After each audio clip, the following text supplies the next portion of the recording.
Después de guardar un minuto de silencio por las víctimas de violencia en el país, Javier Sicilia exhortó a la ciudadanía a participar el próximo 23 de enero en la Caminata por la Verdad, Justicia y Paz, que iniciará en Cuernavaca y concluirá el día 26 de enero en el Palacio Nacional. Hizo un llamado al presidente para retomar la agenda de paz que no ha sido atendida por la Secretaría de Gobernación y convocó a López Obrador para evitar que fracase su gobierno. Escuchen, no estamos contra el presidente, no estamos contra la 4T, nuestros enemigos son la violencia, es el enemigo de todos.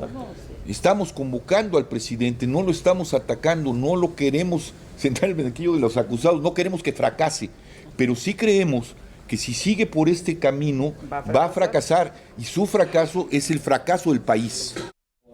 La marcha será encabezada por Javier Sicilia y algunos integrantes de la familia Levarón, quienes piden unir esfuerzos contra la inseguridad que se vive cada día. Julián Levarón pidió a los mexicanos asumir su responsabilidad como ciudadanos para luchar contra la impunidad y la corrupción que se vive en el gobierno. Si es al Palacio Nacional o al gobernador o a quien está abusando del poder o no esté cumpliendo con su deber, hay que tener el poder social para poner toda la presión y poner orden. Nuestra sociedad se tiene que unir para empezar a ponerle límites de tiempo para resultados. Los activistas esperan ser recibidos por el presidente el mismo domingo 26 de enero para obtener respuesta y trabajar en el tema para conseguir una agenda de justicia y paz.